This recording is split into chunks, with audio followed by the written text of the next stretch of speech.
Hey everybody, welcome to Entry Level Entrepreneur Morning Minutes. You know what? I don't even know what to say today. I mean, I do, and I had a plan, but we're trying something new today, and we're recording video along with the audio, which is a nightmare. Okay, so I hate all things video and audio right now. I don't know if you can hear this. My mic on my audio is so hot right now, and I have no idea why. And of course, I'm not knowledgeable enough to figure out how to fix it. And finally got the video set up. And so for the video people, if anybody watches this, right, we'll put it on YouTube and everything.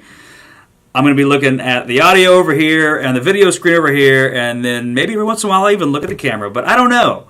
And for those of you who are on audio only, I apologize. It's been one of those days trying to mess with these microphones and everything like that. Today is December 30th. Tomorrow is December 31st, New Year's Eve.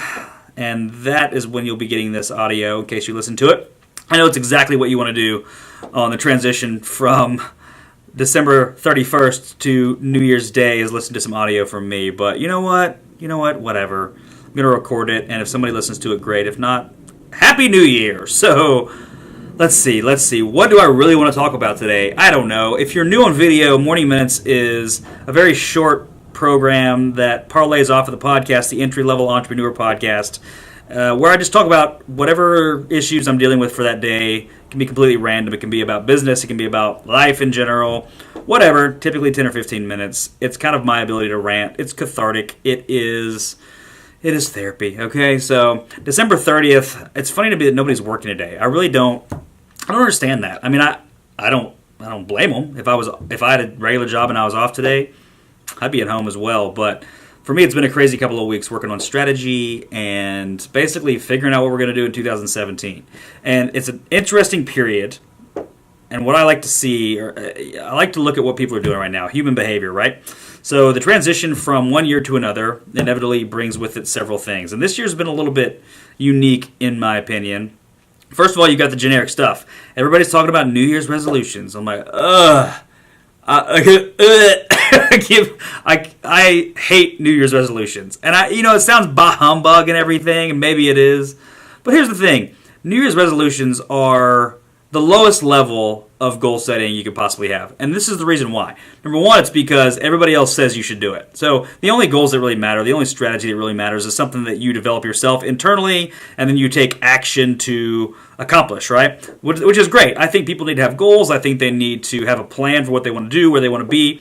And listen, if you're the person who takes the end of the year to restructure what you're doing and look at your life over the past year and figure out whether you are where you want to be, where you want to be next year, believe me, I'm not trying to discourage you, okay? What I'm sick of is the 95% of most people that are like, I'm going to lose weight in 2017, and I just want to be a better person, and I want peace on earth, and I would like, to really work on myself and just be better, and go to the gym every day, and write 17 books and read 25 books.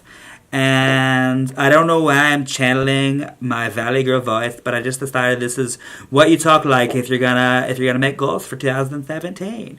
And so listen, here's the thing. What happens, right?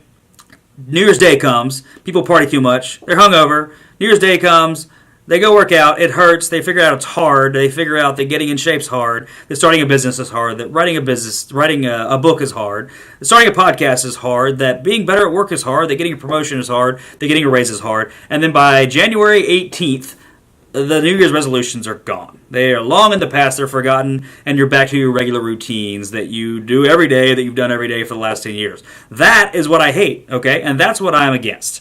And so for me, when I look at my life, and believe me, I've been there, I've done this, and it's not like I'm better. I just am trying to get better myself, and so I like to air the grievances I have with my own personal routines so that I can try to change and avoid them. Sometimes it's easy to project this, but I'm not projecting this on other people. I'm projecting this on myself because I do as much of this as everybody else. So I've changed my process for what I do at the end of the year. I think that that times of reflection are unbelievably important, right? But I think that they should be done way more frequently than just at the end of the year. So right now, if it's December 30th and you're just now starting to think about what you want to do differently this year, guess what? You're looking at quarter two, okay? So you're looking at April, because you don't have time to implement true change and create true action for what you want to do. Man, this audio is hot. I'm sorry. If I'm screaming in your face, I apologize. But we just do what we can, right? I'm not an audio video tech. So I digress.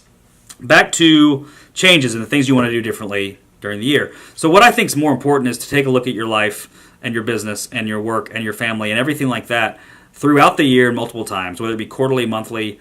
Really the way I look at it is you kind of have to break down in lots of different size chunks. So for me, I want to look back at the end of a day, even one day out of 365, and go, did I do what I planned to do? Did I control what I could control? Did I have the attitude I wanted? Was I reactive instead, or did I spend all day in email and on Facebook? Or did I really accomplish and have a plan for what I wanted to do? And at the end of the day, if I feel that I did, good. If I feel that I didn't, listen, it's time to plan for the next day and start all over. So number one, it doesn't give you this huge, long goal. I want to lose 100 pounds. And then you get depressed because after 2 weeks you've lost 1 pound. Well, listen, it's mini goals, right? So I like to set mini goals, mini strategies, and then I look at a week. And this is a new thing I've started doing. And this comes from Michael Burcham, who's one of the highest level entrepreneurs I know. It's look at the week and say, what are the things I need to deal with this week, and what are the things that are not this week? That's literally what he says, this week and not this week. So you take your days, your mini chunk days, and you put them together, and then you've got an overall strategy for the week. So there may be tasks and things that you need to do during the day, but over the week, there's probably some overarching themes, right? This week needs to be focused on these big relationships right here. So then you can create the items that need to be done underneath it, and you have a formal plan. And what Michael does, and what I'm going to start doing, is looking at the week on Friday and saying, okay, did we accomplish what we needed to accomplish? If not, we need to tweak. That's the thing about goals and plans and objectives. That's a constant process, right? You don't wake up one day and go, boom, I'm a planner, I'm a strategist, I'm going to execute immediately. You have to constantly tweak. And I've been spending a lot of time on this because I'm terrible at it. I'm terrible at the organization of goals and planning and strategy. I'm terrible at really, really planning efficiently my time. That's the biggest thing I'm working on. So it's, instead of getting in the office and going, let me open up email and see what's going on, it's knowing when I get there that I have things planned that I'm going to be working on for how long. And those include email, and there's things you have to do, but I'm not getting in and simply reacting to what's going on around me and then spending the whole day being reactive rather than proactive. So things this week, things not this week. And then you look at a month, and it's a great time. And by the way, the amount of time you spent reflecting is directly correlated to the goal. Okay, so if it's a day, then maybe it's you spend 5 or 10 minutes at night. If it's a week, maybe it's 30 minutes, maybe an hour, I don't know. And then next is a month. What do we look like this month? What were the overarching themes?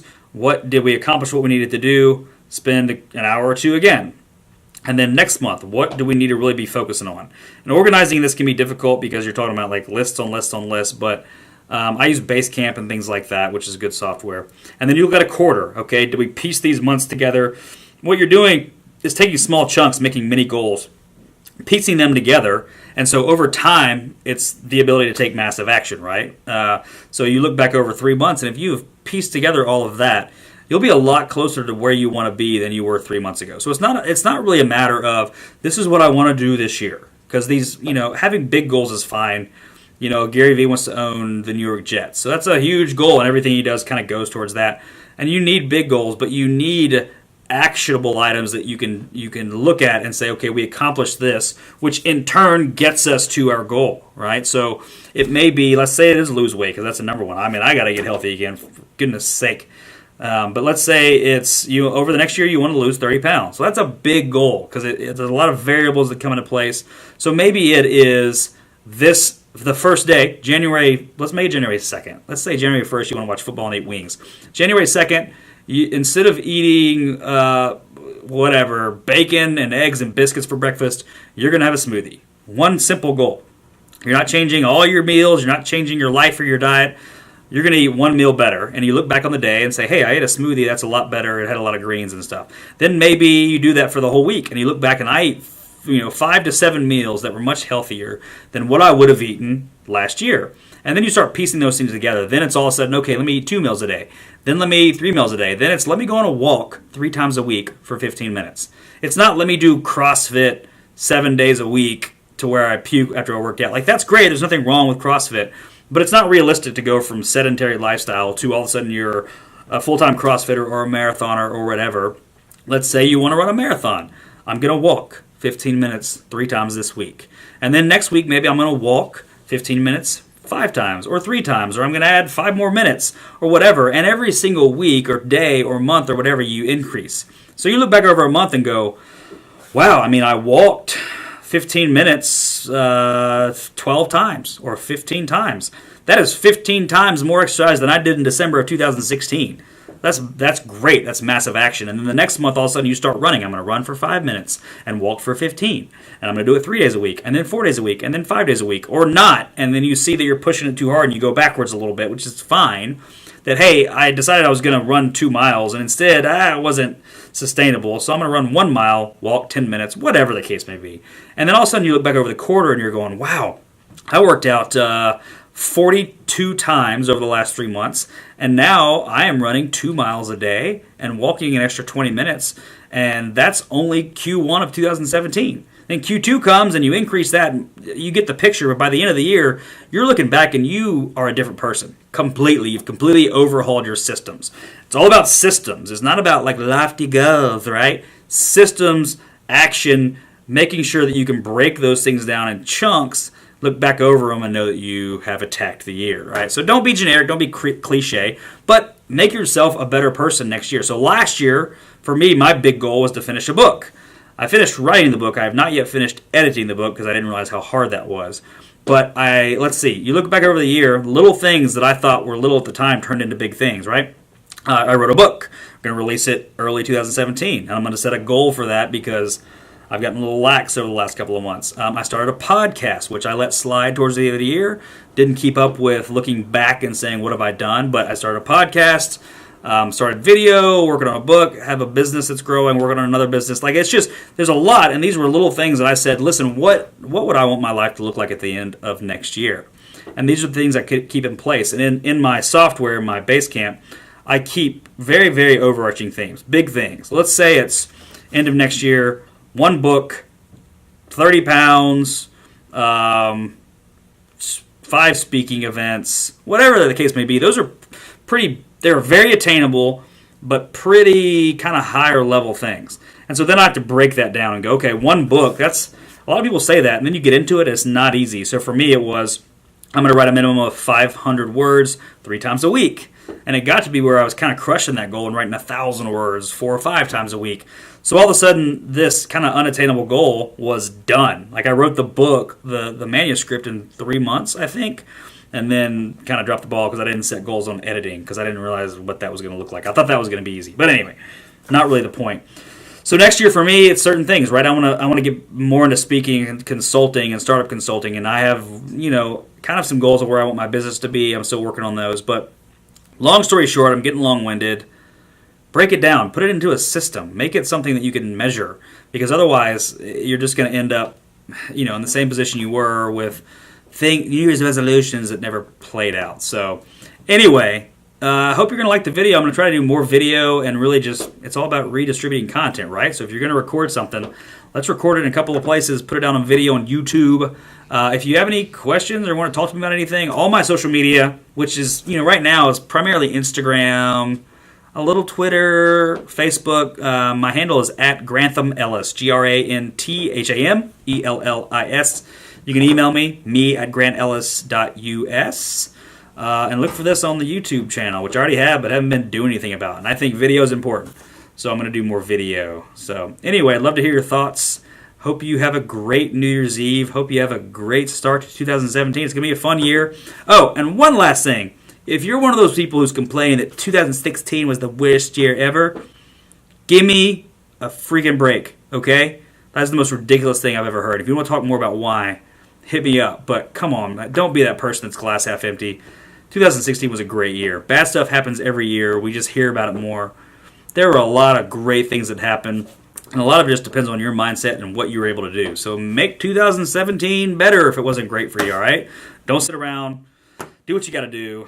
Be a better person. Be a better you.